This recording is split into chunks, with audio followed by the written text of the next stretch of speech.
সবাই মিলে জুলাই ঘোষণাপত্র তৈরি করতে না পারলে ব্যাহত হবে উদ্দেশ্য, বলেন প্রধান উপদেষ্টা। একতায় যেন ফাটল না ধরে পরামর্শ বিএনপির। মৌলিক বিষয় ধারণে জোর জামায়াতের। 17.5 বছর পর কারামুক্ত সাবেক স্বরাষ্ট্র প্রতিমন্ত্রী লুৎফুজ্জামান বাবর। কর্মী সমর্থকদের উচ্ছ্বাস, মিথ্যা মামলা সাজিয়ে আটকে রাখার অভিযোগ বিএনপি নেতাদের।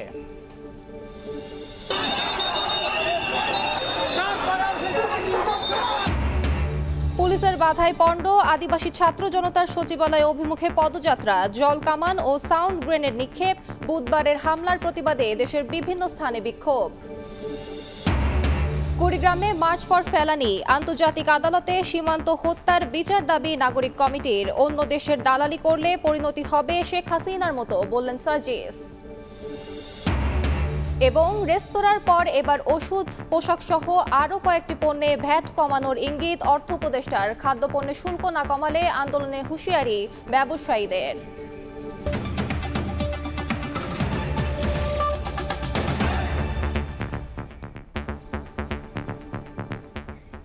প্রবাসের সময় সঙ্গে আছি আমি আলিশা ইসলাম। সবার মতামতের ভিত্তিতে জুলাই ঘোষণাপত্র প্রকাশ করতে চান প্রধান উপদেষ্টা ডক্টর মোহাম্মদ ইউনূস। বৃহস্পতিবার বিকেলে রাজধানীর ফরেন সার্ভিস একাডেমিতে সর্বদলীয় বৈঠক শেষে কথা জানান তিনি। বলেন, ঐক্যবদ্ধভাবে ঘোষণাপত্র তৈরি করতে না পারলে উদ্দেশ্য ব্যাহত হবে। পরে আইন উপদেষ্টা জানান, ঘোষণাপত্র নিয়ে একমত সব রাজনৈতিক দল। আর বিএনপির স্থায়ী কমিটির সদস্য সালাউদ্দিন আহমেদ বলেছেন, ফ্যাসিস্ট সরকার পতনের পর রাজনৈতিক ঐক্যে যাতে ফাটল না ধরে সেদিকে খেয়াল রাখতে হবে। ঘোষণাপত্রে সব মৌলিক বিষয়ের অন্তর্ভুক্তি চায় জামায়াত। অন্তর্বর্তীকালীন সরকারের কাছে আমরা এই গণহত্যার বিচার চাই। অভ্যুত্থানের 5 মাস পর গত বছর ডিসেম্বরে জুলাই বিপ্লবের ঘোষণাপত্র প্রকাশের উদ্যোগ নেয় ছাত্র জনতা। 31 ডিসেম্বর ঘোষণাপত্র প্রকাশের দিন ঠিক করে তারা। পরে সরকারের পক্ষ থেকে তা প্রকাশ করার কথা জানানো হলে সেদিন কেন্দ্রীয় শহীদ মিনারের মার্চ ফর ইউনিটি কর্মসূচি থেকে 15 জানুয়ারির মধ্যে জুলাই বিপ্লবের ঘোষণাপত্র প্রকাশের দাবি জানান আন্দোলনকারী শিক্ষার্থীরা। এ লক্ষ্যে সব রাজনৈতিক দলের সঙ্গে আলোচনা করে সরকার। ঘোষণাপত্রে কি থাকবে তা নিয়ে দেখা দেয় ভিন্ন ভিন্ন মত।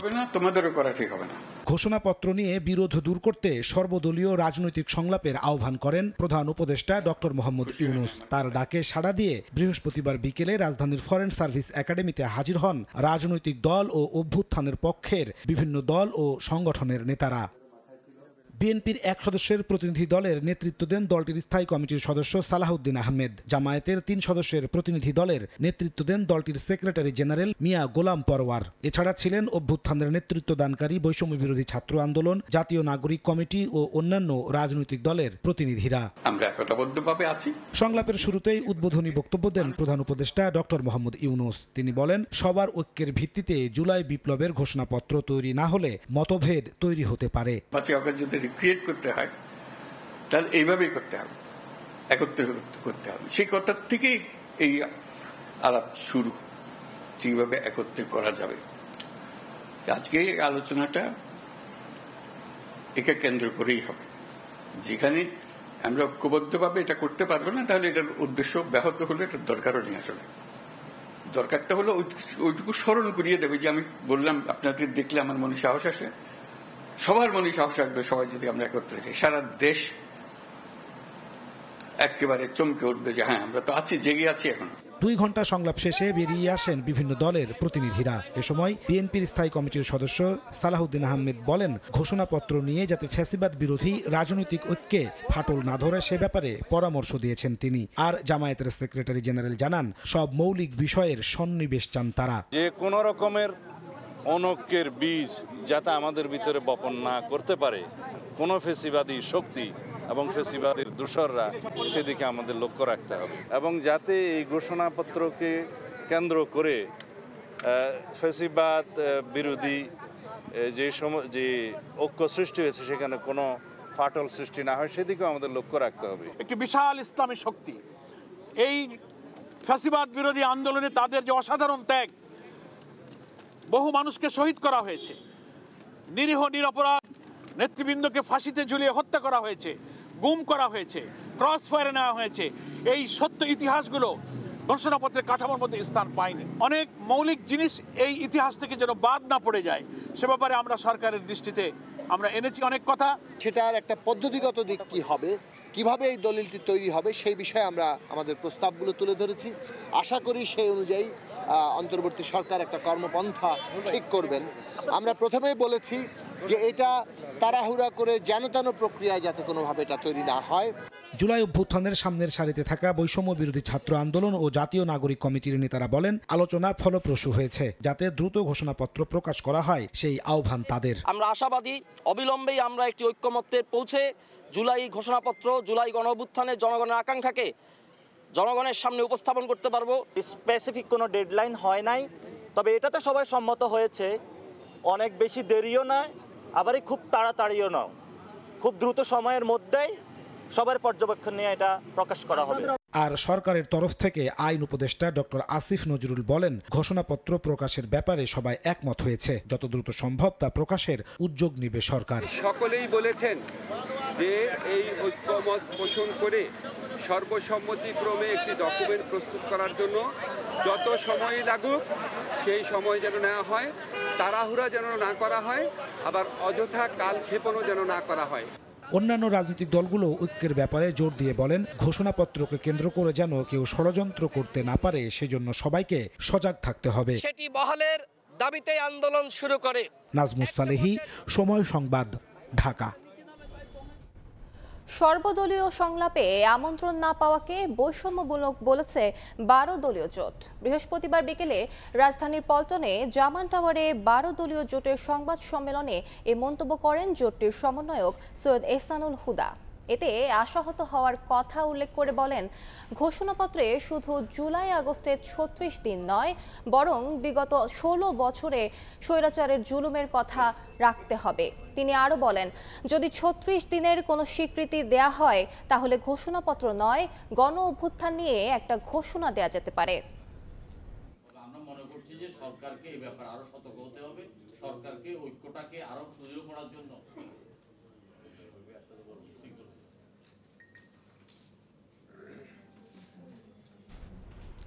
প্রায় 17.5 বছর পর কারামুক্ত হলেন সাবেক স্বরাষ্ট্র প্রতিমন্ত্রী বিএনপি নেতা লুৎফুজ্জামান বাবর। তাকে স্বাগত জানাতে ঢাকা সহ বিভিন্ন জেলা থেকে কেরানীগঞ্জের ঢাকা কেন্দ্রীয় কারাগারের সামনে জড়ো হন হাজারো নেতাকর্মী। কামাল হোসেন এবং সিফাত আল শাহরিয়ারের ছবিতে কামরুজ্জামান মামুনকে নিয়ে আলামিন তুষারের রিপোর্ট। দীর্ঘ 17 বছর পর কারাগার থেকে মুক্তি পেলেন 10 ট্রাক অস্ত্র চোরাচালান মামলা সহ বেশ কয়েকটি মামলায় সাজাপ্রাপ্ত বিএনপি নেতা সাবেক স্বরাষ্ট্র প্রতিমন্ত্রী লুৎফুজ্জামান বাবর। বৃহস্পতিবার দুপুরে কেরানীগঞ্জ কেন্দ্রীয় কারাগার থেকে ছাদখোলা গাড়িতে বেরিয়ে আসেন তিনি। এ সময় নেতাকে স্বাগত জানান আগে থেকে অপেক্ষায় থাকা কর্মী সমর্থকরা। জেলগেটের বেষ্টনী পেরিয়ে তার গাড়ি ঘিরে ফেলেন তারা। আল্লাহর বহুত দয়া যে আমরা এখন মুক্তি লাভ করতেছি এবং আমরা যেন সবাই ভালো থাকি। ওনার এই মুক্তির আগমনকে স্বাগতম জানানোর জন্য আমাদের এই লাখো লাখো মানুষের দল। বিএনপি নেতা বাবরের মুক্তির খবরে এদিন সকাল থেকেই কারাগারের মূল ফটকের সামনে জড়ো হন হাজারো নেতাকর্মী। স্লোগানে মাতিয়ে রাখেন পুরো এলাকা।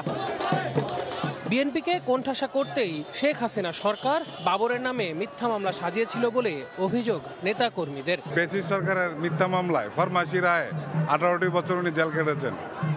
আজকে তিনি সুবিচার পেয়েছেন। এই নির্যাতনের উল্টা বিচার এই বেসিস সরকার শেখ হাসিনার এই বাংলার মাটিতে তাকেও কারাগারে যেতে হবে। স্বৈরাচারী সরকার, বুট চুর সরকার, কম্বল চুর সরকার, ওই সরকার বিনা দোষে বাবর ভাইকে 17টি বছর কারাগারে রেখেছে।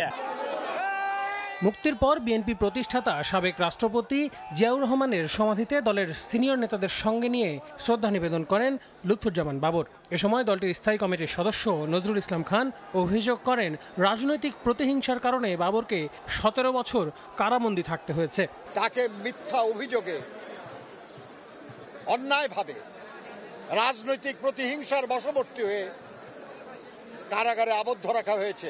লুৎফুজ্জামান বাবরের মতো ভবিষ্যতে যাতে কেউ এভাবে ক্ষতিগ্রস্ত না হয় সেটা নিশ্চিত করার জন্য একটা গণতান্ত্রিক মানবিক বাংলাদেশ গড়তে চাই। 2007 সালের 28শে মে গ্রেফতার হন লুৎফুজ্জামান বাবর। বেশ কয়েকটি মামলায় সাজাও হয় তার। আল আমিন তুষার, সময় সংবাদ, ঢাকা। পুলিশের বাধায় পণ্ড হয়ে গেছে আদিবাসী ছাত্র জনতার স্বরাষ্ট্র মন্ত্রণালয় অভিমুখে পদযাত্রা। বৃহস্পতিবার দুপুরে আদিবাসী ছাত্র জনতার ওপর হামলার বিচারের দাবিতে রাজু ভাস্কর্য থেকে মিছিলটি যাত্রা শুরু করলে শিক্ষা ভবনের সামনে তাদের ছত্রভঙ্গ করে দেয় পুলিশ। এ সময় শিক্ষার্থীসহ 5 জন আহত হন।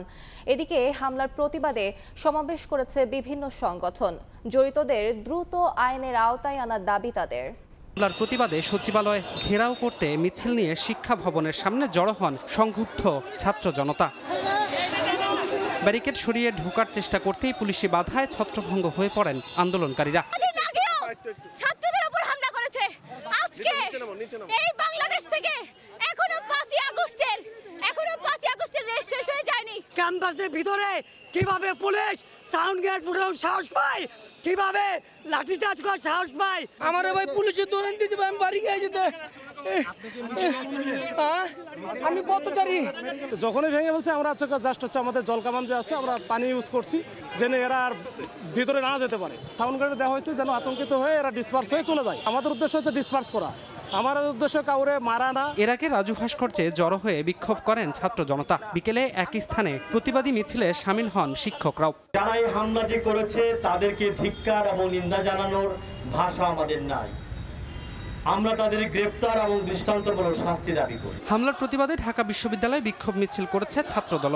আমরা ঢাকা বিশ্ববিদ্যালয় প্রশাসনের কাছে এর জবাব চাই। এদিকে হামলায় জড়িতদের দ্রুত গ্রেফতার না করলে কঠোর আন্দোলনের হুঁশিয়ারি দিয়েছে সংক্ষুব্ধ আদিবাসী ছাত্র জনতা। আমাদের সাংবিধানিক অধিকার, আমাদের যে মৌলিক অধিকার, এরা তারা কিছুতে আমাদের দিতে ইচ্ছুক নয়। আমরা গ্রেফতার চাই, দ্রুত বিচারে আওতায় আনতে হবে। দোষীদের দৃষ্টান্তমূলক সাজার দাবিতে 18 জানুয়ারি বিকালে কেন্দ্রীয় শহীদ মিনারে সংহতি সমাবেশের ঘোষণা দিয়েছেন আন্দোলনকারীরা। একই দেশে বাস করে সবাই, তবে কোথায় যেন একটি ফারাক রয়ে যায়। স্বাধীনতার এত বছর পরে হলেও এখন এই মানুষগুলোর প্রত্যাশা সাংবিধানিক স্বীকৃতি। ধ্রুব ব্যানার্জি, সময় সংবাদ, ঢাকা। এদিকে এনসিটিভি ভবনের সামনে আদিবাসী ছাত্র জনতার ওপর হামলার প্রতিবাদে বিক্ষোভ মিছিল ও সমাবেশ হয়েছে দেশের বিভিন্ন জেলায়। কর্মসূচি থেকে হামলায় জড়িতদের দৃষ্টান্তমূলক শাস্তির দাবি জানান শিক্ষার্থীরা। পাশাপাশি পাঠ্য বইয়ের প্রচ্ছদে পুনরায় আদিবাসী শব্দ যুক্ত করার আহ্বান জানান। রাজধানীতে শিক্ষার্থীদের উপর হামলার ঘটনার প্রতিবাদ চট্টগ্রাম বিশ্ববিদ্যালয় ক্যাম্পাসে। শহীদ মিনার প্রাঙ্গণে চলা কর্মসূচিতে অংশগ্রহণকারীরা পুনরায় পাঠ্য বইতে আদিবাসী শব্দ যুক্ত করার দাবি জানান। এই ঘটনায় স্টুডেন্টস ফর সভারেন্টি নামক সংগঠনের জড়িতদের বিচারের আওতায় আনার দাবিও জানানো হয়।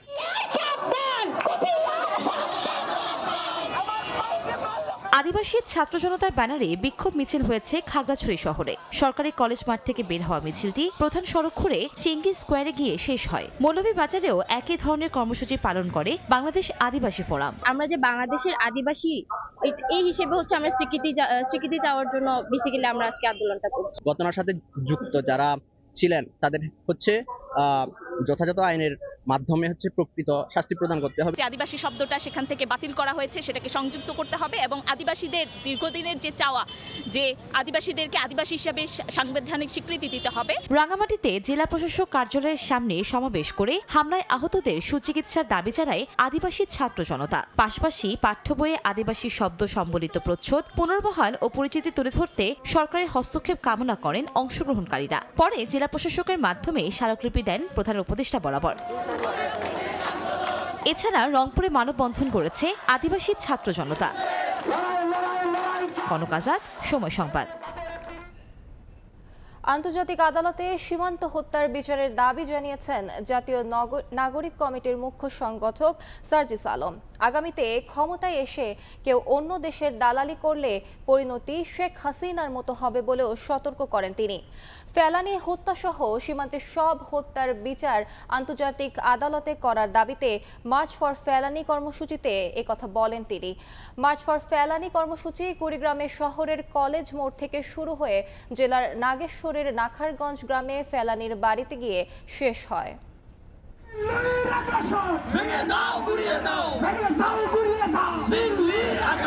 স্লোগানে স্লোগানে হত্যাকারীদের বিচার দাবি। বিএসএফের গুলিতে কুড়িগ্রাম সীমান্তের কাঁটাতারে কিশোরী ফেলানী হত্যাসহ সীমান্তের সব হত্যার বিচার আন্তর্জাতিক আদালতে করার দাবিতে লং মার্চ কর্মসূচি। জেলা শহরের কলেজ মোড় থেকে প্রথমে পায়ে হেঁটে এবং পরে ভ্যানে চড়ে শুরু হয় লং মার্চ।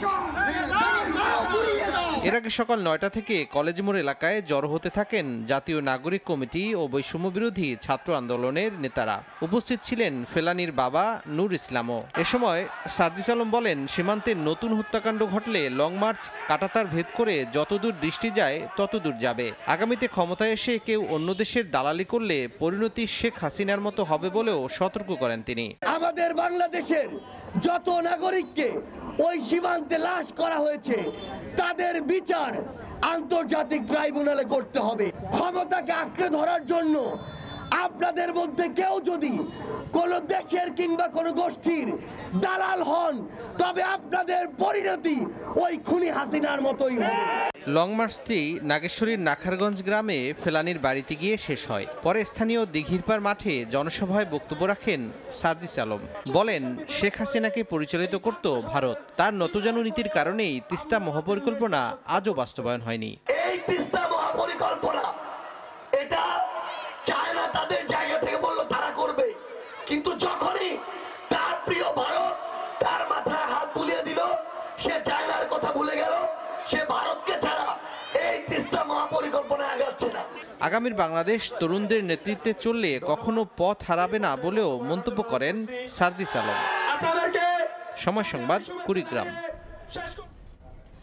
যারা ভোটের জন্য আওয়ামী লীগকে পুনর্বাসন করতে চান তারা জাতীয় স্বার্থ ত্যাগ করে বেইমানি করছেন বলে মন্তব্য করেছেন বৈষম্য বিরোধী ছাত্র আন্দোলনের কেন্দ্রীয় আহ্বায়ক হাসনাত আব্দুল্লাহ।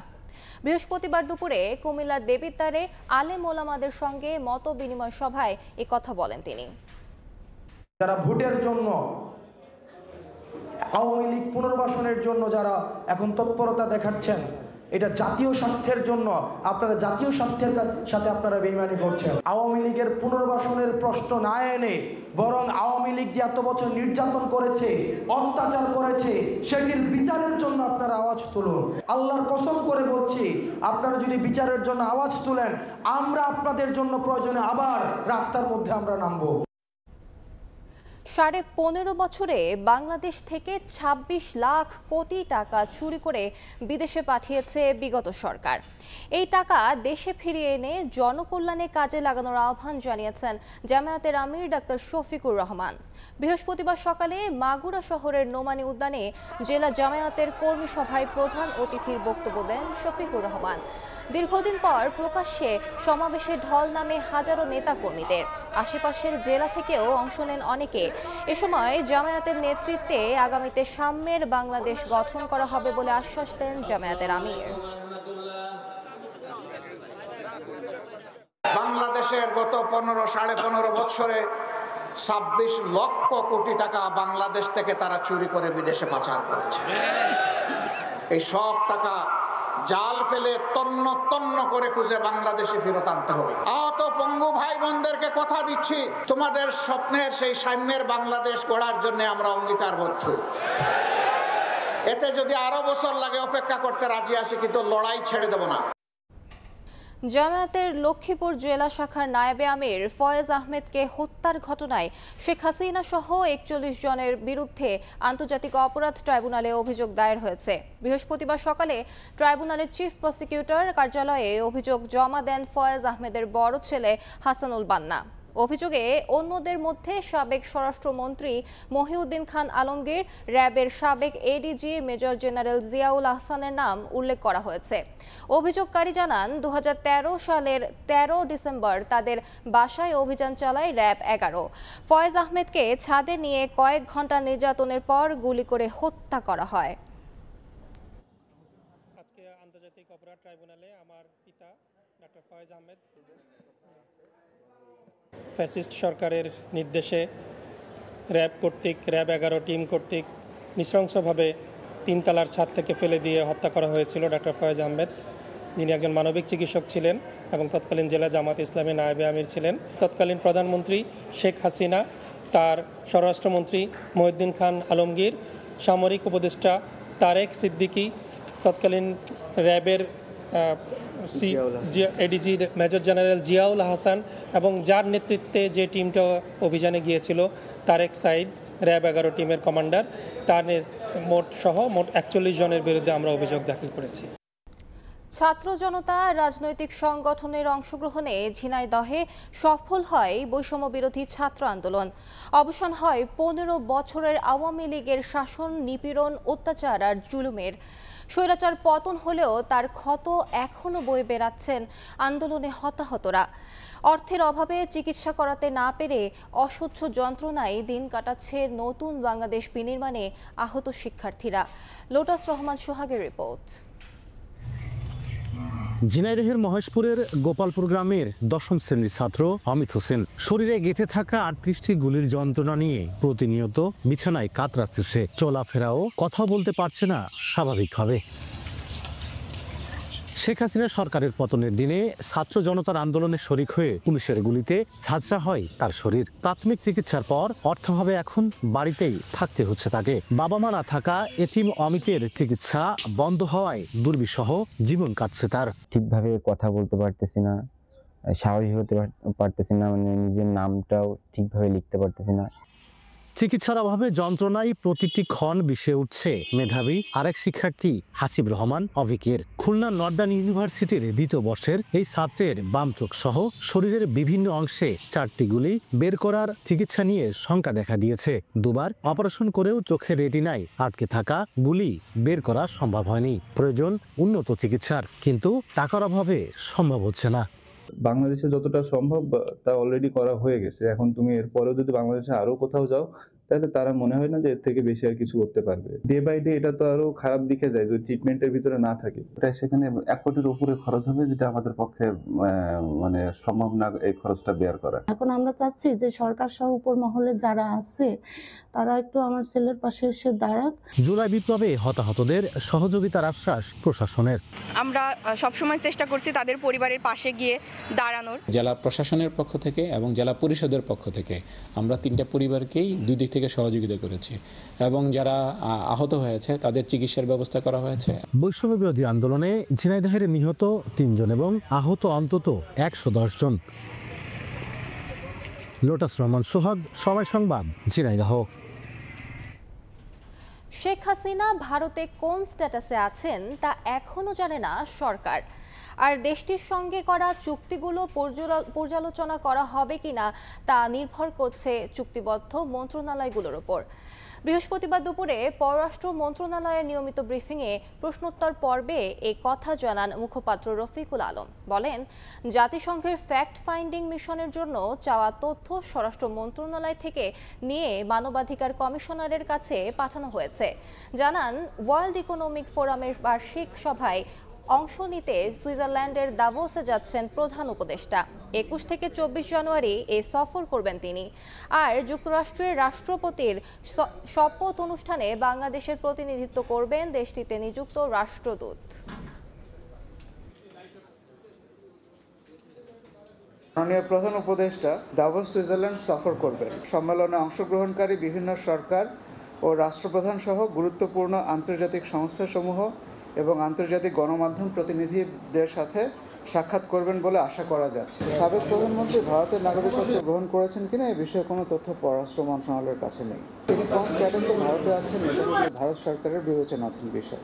সমঝোতা স্মারক বা চুক্তিগুলো যদি পর্যালোচনার প্রয়োজন সংশ্লিষ্ট মন্ত্রণালয় অনুভব করে, তবে তারা এই বিষয়টি উত্থাপন করতে পারে। বিচার বহির্ভূত হত্যা ও গুমের মতো গুরুতর মানবাধিকার লঙ্ঘনের অপরাধে অভিযুক্তরা জাতীয় সংসদ নির্বাচনে প্রার্থী হতে পারবেন না। নির্বাচন ব্যবস্থা সংস্কার কমিশনারের সারসংক্ষেপ তুলে ধরে এ কথা জানিয়েছেন কমিশনের প্রধান বদিউল আলম মজুমদার। বৃহস্পতিবার সন্ধ্যায় নির্বাচন কমিশন আয়োজিত পিঠা উৎসবে সাংবাদিকদের প্রশ্নের জবাবে কথা জানান তিনি। বলেন, 40% ভোটার উপস্থিতি না থাকলে ভোট বাতিল করার সুপারিশ থাকছে কমিশনের প্রতিবেদনে। নির্বাচন কমিশনের ক্ষমতা বাড়ানোর পাশাপাশি সাংবিধানিক প্রতিষ্ঠানটির দায়বদ্ধতা ও শাস্তির বিধান করার সুপারিশ করেছেন বলেও জানান বদিউল আলম মজুমদার।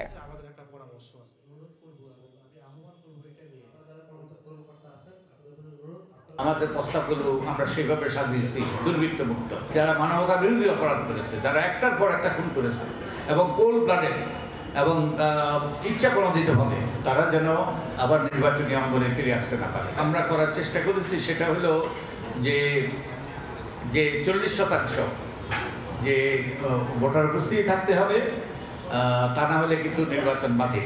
একদিন প্রহসনের নির্বাচন যেন না হয়। রেস্তোরাঁর খাবারে আগের মতোই 5% ভ্যাট পুনর্বহাল করেছে জাতীয় রাজস্ব বোর্ড এনবিআর। এদিকে প্রক্রিয়াজাত খাদ্যপণ্যে বর্ধিত ভ্যাট ও সম্পূরক শুল্ক আগামী 7 দিনের মধ্যে প্রত্যাহার না করলে কঠোর কর্মসূচির হুঁশিয়ারি বাংলাদেশ কৃষি প্রক্রিয়াজাত খাতের ব্যবসায়ীদের সংগঠন বাপা। এমন দাবির মধ্যেই ওষুধ, পোশাক সহ বেশ কয়েকটি পণ্যের ভ্যাট পুনর্বিবেচনা করার কথা জানান অর্থ উপদেষ্টা। রাজস্ব আদায় বাড়াতে গেল 9 জানুয়ারি শতাধিক পণ্য ও সেবায় ভ্যাট ও সম্পূরক শুল্ক বাড়ায় জাতীয় রাজস্ব বোর্ড এনবিআর, যেখানে রেস্তোরাঁয় খাবারের ভ্যাট 1 লাফে 5% থেকে বাড়িয়ে করা হয় 15%। সরকারের এই সিদ্ধান্ত বিরোধিতা করে প্রথম দিন থেকেই তা প্রত্যাহারের দাবি জানান ব্যবসায়ীরা। এরই অংশ হিসেবে ভ্যাট কমানোর দাবিতে বৃহস্পতিবার দেশব্যাপী মানববন্ধন করেন তারা। এর মধ্যেই এনবিআর এর পক্ষ থেকে জানানো হয় আগের মতোই 5% ভ্যাট থাকছে রেস্তোরাঁর খাবারে। পুনরায় 5% ফিরিয়ে নেওয়ার জন্য সিদ্ধান্ত দিয়েছে। রবিবারের ভিতরেই এসআরও জারির মাধ্যমে পূর্বের অবস্থায় অর্থাৎ 5% ভিএটি হার আরোপ করা হবে। যদি সরকার 5% প্রজ্ঞাপন রোববারের মধ্যে না দেয়, আমরা সারা বাংলাদেশে একদিনের জন্য স্ট্রাইকে যাব।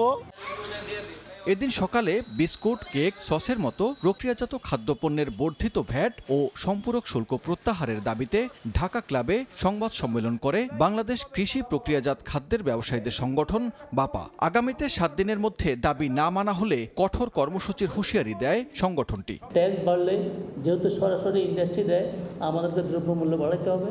মূল্য যখন বাড়াবো তখন এটা কনজিউমার, এটা কাস্টমার কমতে থাকে। আমাদের একটাই বলার আছে যে এই শিল্পকে বাঁচান, এদেশের মানুষকে বাঁচান। এটা আম জনতার খাবার, বিস্কিট বড়লোকের খাবার না। 90% বিস্কিট উৎপাদিত হয় 5 টাকা, 10 টাকা, 15 টাকা। যখন দাম 20 টাকা হয়, 20 টাকা খাওয়ার মতো বিস্কিটের মানুষ বাংলাদেশে নাই। ভ্যাট বৃদ্ধির প্রতিবাদে যখন সরব বিভিন্ন খাতের ব্যবসায়ীরা, তখন বিকেলে সচিবালয়ে অর্থ উপদেষ্টা জানান ওষুধ, পোশাক সহ বেশ কয়েকটি পণ্যের বর্ধিত ভ্যাট কমানোর চিন্তা করছে সরকার। আজকে আমরা রিভিউ করেছি, কিছু কিছু ভ্যাটেরটা আমরা পরে জানতে পারবেন।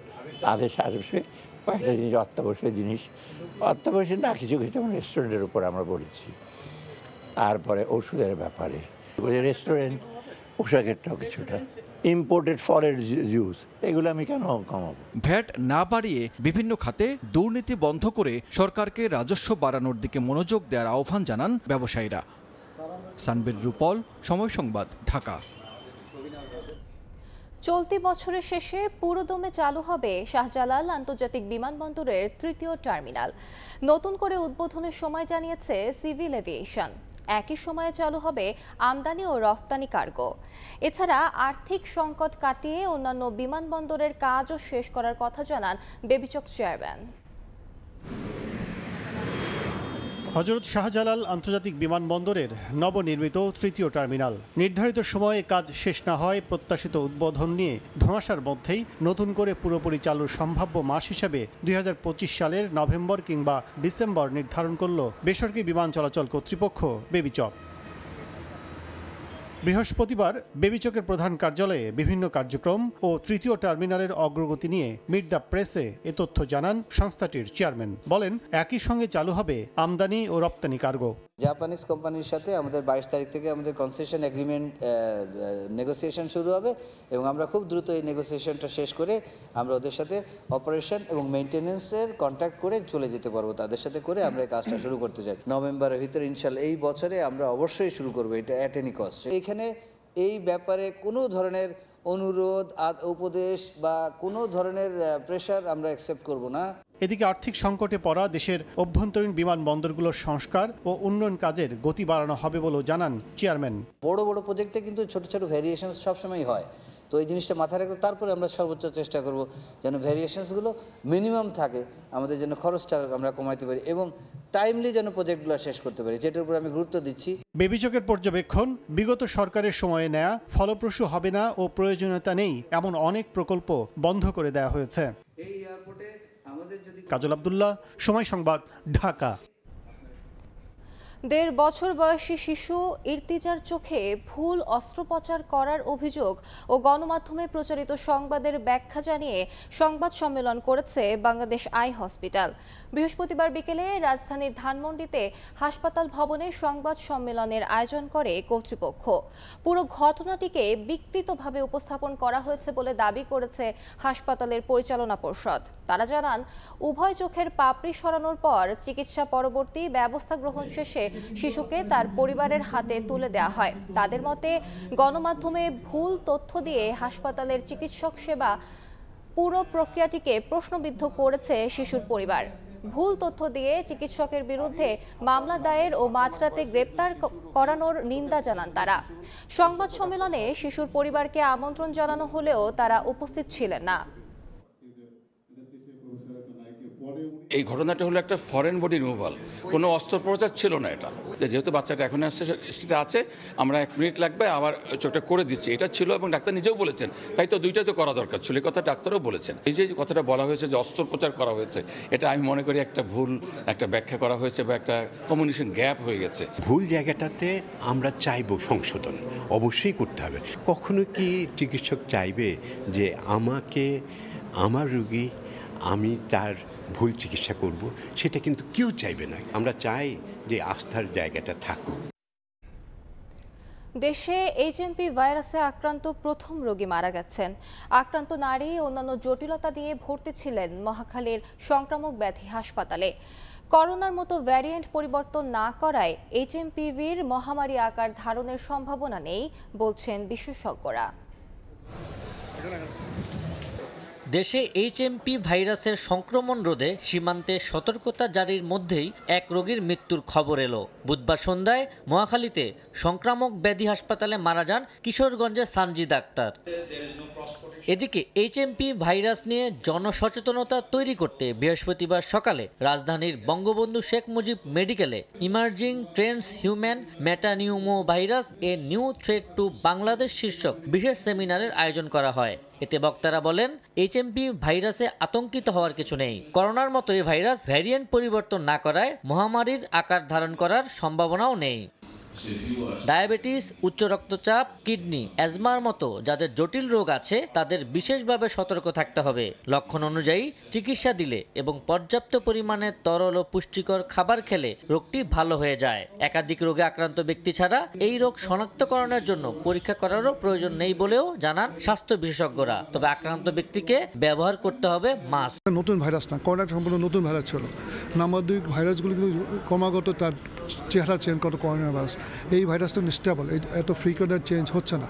3 নম্বর হচ্ছে এটা কিন্তু ওইটার মতো ভয়াবহ না, ওইটার মতো আবার ছড়ায়ও না। যাদের আপনার প্রতিরোধ ক্ষমতা কম বা ছোট বাচ্চারা তাদের ক্ষেত্রে এটা বেশি ক্ষতিকারক। যদি কোনো হাঁচি, কাশি, সর্দি বা ব্রঙ্কিওলাইটিস যেগুলো আমরা বলি, নিউমোনিয়া যদি হয়, সেক্ষেত্রে আমাদেরকে সতর্কতা নিতে হবে। এদিকে আক্রান্ত রোগীর মৃত্যুর ঘটনায় দুপুরে স্বাস্থ্য মন্ত্রণালয়ে জরুরি সংবাদ সম্মেলন করা হয়। স্বাস্থ্য মন্ত্রণালয়ের বিশেষ সহকারী অধ্যাপক সাইদুর রহমান বলেন, ভাইরাসটিতে আক্রান্ত কেউ সাধারণত মারা যায় না। সানজিদ আক্তার এইচএমপিভিতেই মারা গেছেন কিনা তা এখনো সুস্পষ্ট নয়। এইচএমপিভির কারণে মৃত্যু হওয়ার ঘটনাটি বিরল। সুস্থতা, তার ইমিউন স্ট্যাটাস, তার অন্যান্য রোগের উপস্থিতি, এইগুলো নির্ধারণ করে এইচএমপিভি দিয়ে ওই মানুষটি আসলে কতখানি ঝুঁকির মধ্যে আক্রান্ত হবেন। এই ভাইরাসের ক্ষেত্রে মাস্ক পরা, বারে বারে হাত ধোয়া, এই দুটো কাজ যদি করা যায়, এটা সংক্রমণের বিস্তার রোধ করবে। কোভিড কালে আমাদের যে প্রস্তুতিটা হয়েছে সেটাকে আমরা রিজুভিনেট করলে, অনফুট করলেই এটা প্রায় সিমিলার হবে বলে আমরা ধারণা করি। শিশু ও বয়স্ক ব্যক্তিদের মধ্যে যারা গুরুতর অসুস্থ অবস্থায় আছেন তাদের ইনফ্লুয়েঞ্জার টিকা নেওয়ার পরামর্শ দেন বিশেষজ্ঞরা। শিশু এবং বয়স্কদের জন্য বাড়তি ঝুঁকি আছে। আবু সাইদ নিশান, সময় সংবাদ, ঢাকা।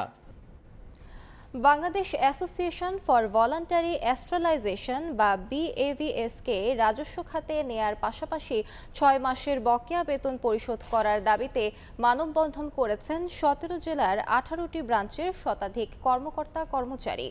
বৃহস্পতিবার মিরপুরের BAVS-এর প্রধান কার্যালয়ের সামনে এ মানববন্ধন করেন তারা। এ সময় দুর্নীতির অভিযোগে সাময়িক বরখাস্ত হওয়া অর্থ বিভাগের সাবেক উপপরিচালক নজরুল ইসলাম ও সাবেক প্রশাসক আব্দুল ওয়াদুদের দৃষ্টান্তমূলক শাস্তি দাবি করেন তারা।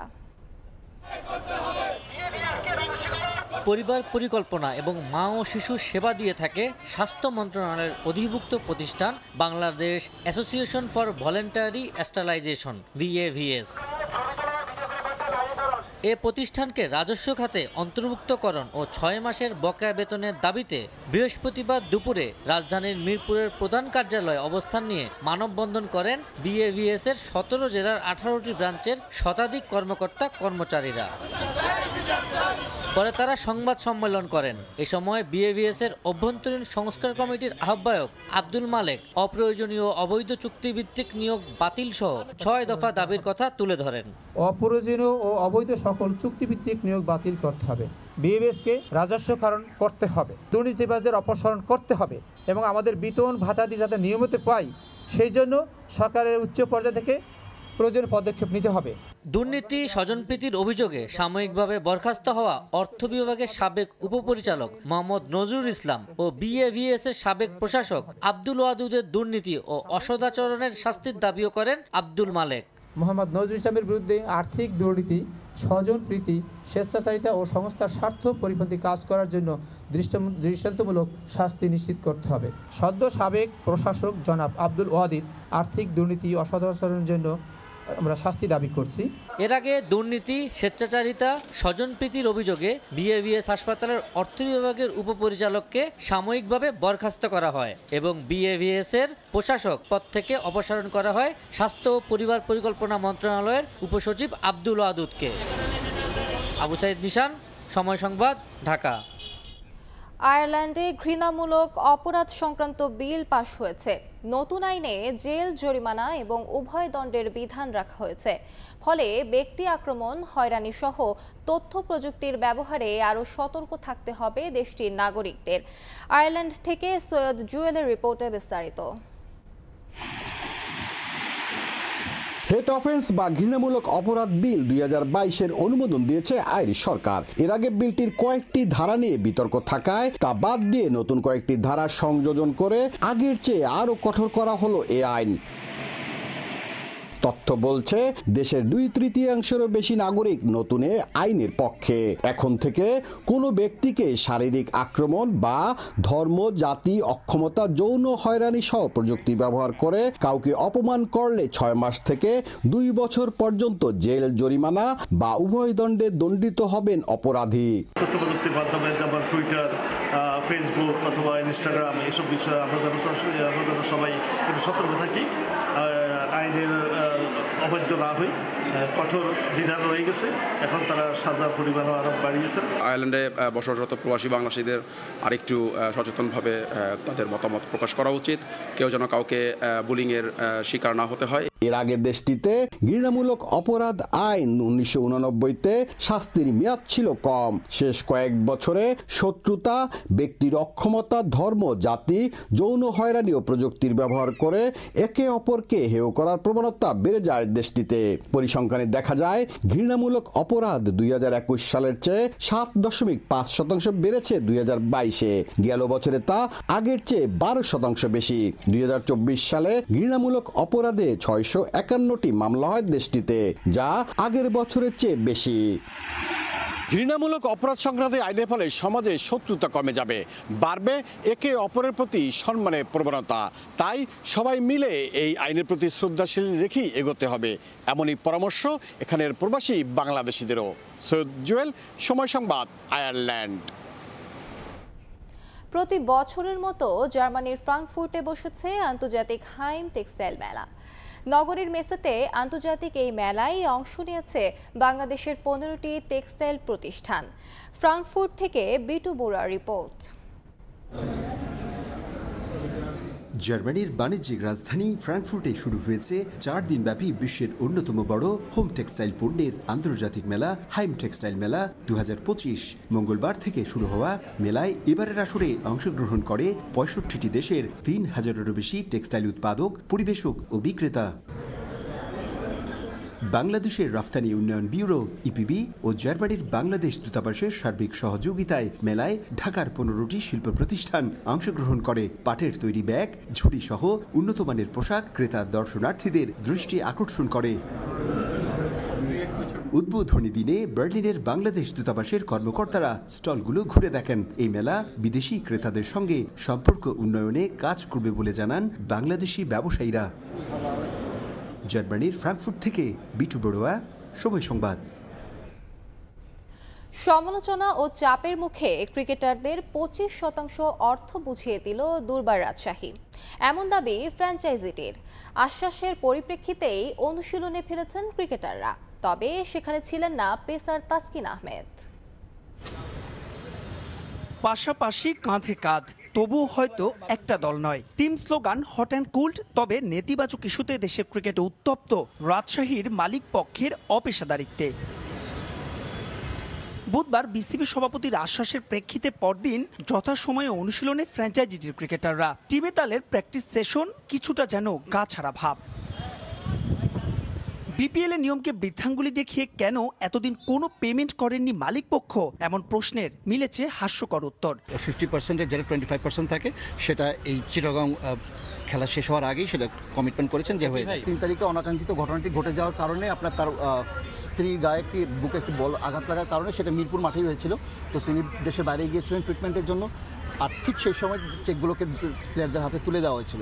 তো প্লেয়াররা যখন ড্রপ করে তখন ডিসঅনার হওয়ার কারণই ছিল যে তিনি দেশে ছিলেন না, তাকে কল করে পাওয়া যায়নি। বাতাসে ফিস ফাঁস, রাজশাহী ম্যানেজমেন্টের অপেক্ষাকৃত দুর্বল দল নির্বাচনের নেপথ্যের অনুঘটক ভিন্ন। এর চাইতেও বড় প্রশ্ন মাঠের বাইরের এই হ্যাপেনিং সংকটের প্রভাবের পর কি মাঠে নিজেদের সর্বোচ্চটা দিতে পারবেন ক্রিকেটাররা? প্লেয়াররা আশ্বস্ত হয়েছেন এবং মানসিক দিক থেকে তারা খুব ভালো অবস্থাতেই আছেন।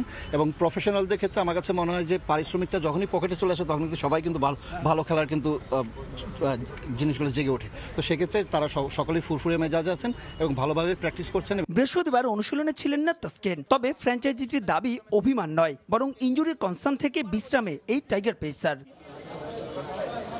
শুক্রবার সিলেট স্ট্রাইকার্সের বিপক্ষে রাজশাহীর টিকে থাকার ম্যাচ, তবুও বলাই বাহুল্য সেই ম্যাচের ফল ছাপিয়ে পেমেন্ট ইস্যুই বড় হয়ে ধরা দেবে ক্রিকেটারদের মানসিকতায়, যা উত্তরণই হবে মূল চ্যালেঞ্জ। দলের টিম বাসে বড় করে লেখা দুর্বার রাজশাহী, যদিও অন্য দলগুলোর সঙ্গে তুলনা করে ভক্তরা বলে থাকেন দুর্বার নয় বরং দুর্বল রাজশাহী। সেসব বিতর্কে না গিয়ে এবারের বিপিএল এর ফ্র্যাঞ্চাইজিতে ক্রিকেটারদের দেনা পাওনা ইস্যুতে যে নেতিবাচক উদাহরণ সৃষ্টি করলো পদ্মাপাড়ের ফ্র্যাঞ্চাইজিটি, বিসিবি সভাপতির হস্তক্ষেপে তা আপাতত সমাধান হলেও প্রশ্ন এসেই যায়, বিপিএল এর পেশাদারিত্ব কোথায়? মাহবুব রিমন, সময় সংবাদ, চট্টগ্রাম। এ পর্যায়ে শীর্ষ সংবাদগুলো জানিয়ে দিচ্ছি আরও একবার। সবাই মিলে জুলাই ঘোষণাপত্র তৈরি করতে না পারলে ব্যাহত হবে উদ্দেশ্য, বলেন প্রধান উপদেষ্টা। একতায় যেন ফাটল না ধরে পরামর্শ বিএনপির, মৌলিক বিষয় ধারণে জোর জামায়াতের। 17.5 বছর পর কারামুক্ত সাবেক স্বরাষ্ট্র প্রতিমন্ত্রী লুৎফুজ্জামান বাবর, কর্মী সমর্থকদের উচ্ছ্বাস, মিথ্যা মামলা সাজিয়ে আটকে রাখার অভিযোগ বিএনপি নেতাদের। এবং পুলিশের বাধায় পণ্ড আদিবাসী ছাত্র জনতার সচিবালয় অভিমুখে পদযাত্রা, জল কামান ও সাউন্ড গ্রেনেড নিক্ষেপ, বুধবারের হামলার প্রতিবাদে দেশের বিভিন্ন স্থানে বিক্ষোভ।